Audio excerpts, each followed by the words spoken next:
بسم اللہ الرحمن الرحیم۔ اللہ پاک نے حضرت سلیمان علیہ السلام کو اپنے حکم سے یہ قدرت بخشی کہ وہ تمام جانوروں، چرند و پرند کی گفتگو سمجھتے تھے۔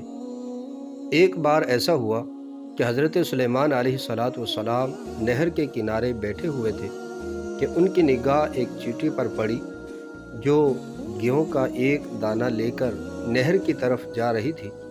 حضرت سلیمان علیہ السلام اس کو بہت غور سے دیکھنے لگے۔ جب چیونٹی پانی کے قریب پہنچی تو اچانک ایک مینڈک نے انہیں اپنے سر پانی سے نکالا اور اپنا منہ کھولا تو یہ چیونٹی اپنے دانہ کے ساتھ اس کے منہ میں چلی گئی۔ مینڈک پانی میں داخل ہو گیا اور پانی ہی میں بہت دیر تک رہا۔ سلیمان علیہ السلام اس کو بہت غور سے دیکھتے رہے۔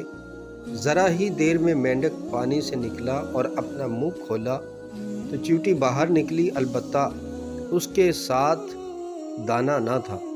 حضرت سلیمان علیہ السلام نے اس کو بلا کر معلوم کیا کہ یہ ماجرا کیا تھا اور وہ کہاں گئی تھی۔ اس نے بتایا کہ اے اللہ کے نبی، آپ جو نہر کی تہہ میں ایک بڑا کھوکھلا پتھر دیکھ رہے ہیں، اس کے اندر بہت سے اندھے کیڑے مکوڑے موجود ہیں۔ اللہ تعالیٰ نے ان کو وہاں پر پیدا کیا ہے، وہ وہاں سے روزی تلاش کرنے کے لیے نہیں نکل سکتے۔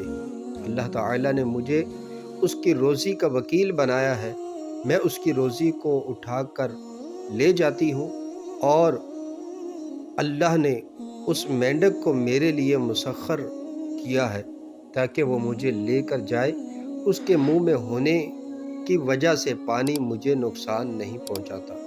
وہ اپنا منہ بند پتھر کے سوراخ کے سامنے کھول دیتا ہے، میں اس میں داخل ہو جاتی ہوں۔ جب میں اس کی روزی اس تک پہنچا کر پتھر کے سوراخ سے اس کے منہ تک آتی ہوں تو مینڈک مجھے منہ سے باہر نکال دیتا ہے۔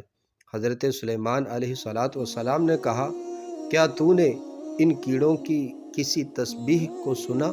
چیونٹی نے بتایا کہ ہاں، وہ سب کہتے ہیں تمام تعریفات اس ذات کے لیے جو مجھے اس گہرے پانی کے اندر بھی نہیں بھولتا۔ یہ واقعہ قصص الانبیاء میں موجود ہے۔